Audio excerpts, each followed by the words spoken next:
Ma'am, कल झारखंड को एक बड़ी सौगात आप देने जा रहे हैं। एनआईपीसीसीडी का नाम बदलकर सावित्रीबाई फुले राष्ट्रीय महिला बाल विकास संस्थान करने के पीछे क्या आपकी सोच है? सबसे पहले तो हम कल जो सावित्रीबाई फुले राष्ट्रीय महिला बाल विकास संस्थान एक क्षेत्रीय केंद्र का यहाँ पे शुभारंभ होने जा रहा है और मुझे खुशी है कि झारखंड प्रदेश में रांची में इसकी शुरुआत हो रही है और बहुत ही महत्वपूर्ण संस्थान है। 1966 से ये संस्थान चल रही है। मुख्यालय दिल्ली में है और इसके अलावा क्षेत्रीय कार्यालय क्षेत्रीय केंद्र 5 और हैं। तो निश्चित रूप से ये विशेषकर झारखंड, पश्चिम बंगाल, बिहार और उड़ीसा, इन 4 राज्यों के लिए बहुत ही महत्वपूर्ण संस्थान के रूप में ये रहेगा, ताकि इस संस्थान का मुख्य रूप से एक तो नाम भी, जैसे आपने सावित्रीबाई फुले जी का नाम इसमें हमने जोड़ा, पहले नहीं था, तो सावित्रीबाई फुले जी को हम सभी जानते हैं। उनके लिए ये एक अच्छी श्रद्धांजलि भी होगी कि महिलाओं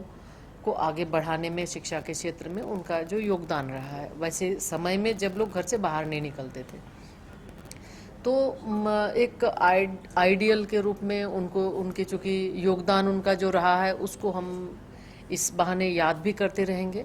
और आज ये हमारी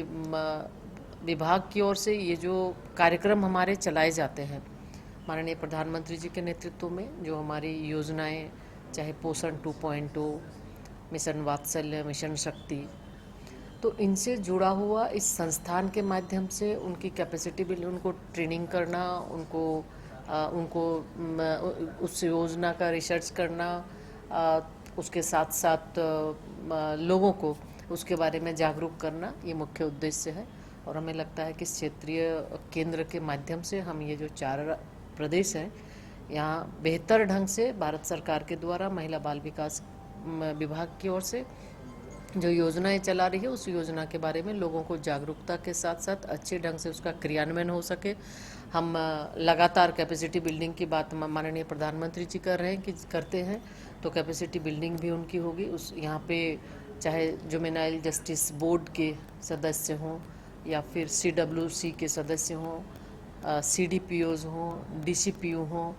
और उसके साथ ही Anganwadi state level master trainer, उनका यहाँ प्रशिक्षण भी होगा और उसके माध्यम से वो बेहतर ढंग से योजनाओं का क्रियान्वयन निचले स्तर पर वो कर सकते हैं। मैंने एक सवाल ये कि आज नितिन गडकरी जी ने करीब 6300 करोड़ रुपए की योजनाओं की सौगात दी है, कल आपके द्वारा सौगात दिया जा रहा है, तो क्या पूर्वी भारत कोई विकास पर बहुत ज़्यादा फोकस है भारत सरकार का? देखिए, जो विकसित भारत का लक्ष्य माननीय प्रधानमंत्री जी का है, 2047 विकसित भारत का जो उन्होंने एक संकल्प उन्होंने तय किया है, तो निश्चित रूप से ये ऐसे ही पिछड़े राज्यों से होकर ही वो आगे जाएगा। और माननीय प्रधानमंत्री जी का ये एक सोच, चाहे वो भारत के हर एक कोने में विकास की किरण वहाँ तक पहुँचे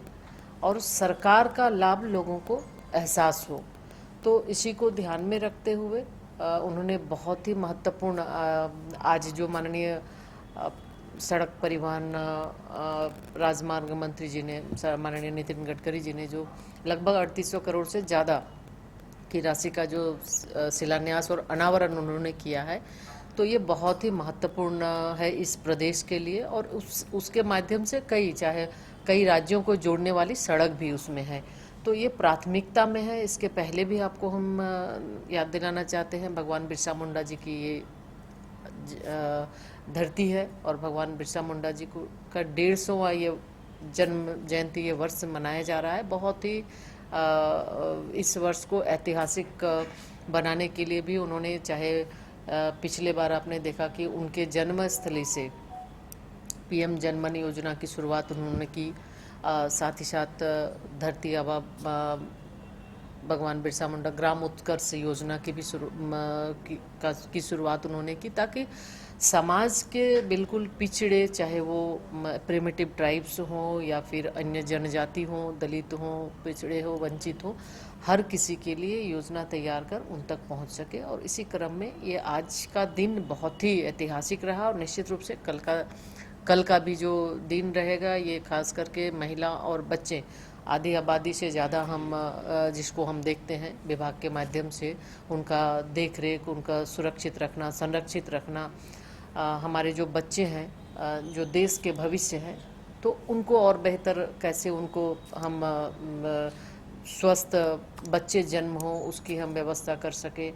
तो इन सारे चीज़ों को ध्यान में रखते हुए बहुत ही महत्वपूर्ण है और हमें लगता है कि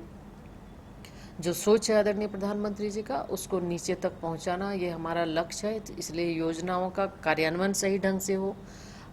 जो इस योजना से जुड़े हुए जो हमारे अधिकारी हैं, कर्मी हैं, उनको हम समय समय पर अच्छे उसकी कैपेसिटी बिल्डिंग कर सके, उनको सही ढंग से मार्गदर्शन कर सके ताकि योजनाओं को नीचे स्तर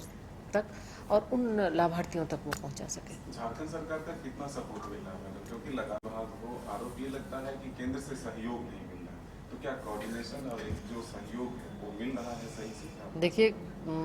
सवाल आपका बहुत ही अच्छा है और आपने देखा कि झारखंड माने भारत सरकार सहयोग कर रही है या नहीं। आज 3800 करोड़ से ज़्यादा की लागत से बनने वाले, चाहे वो सड़क हो, आरओबी हो या फिर एलिवेटेड रोड हो,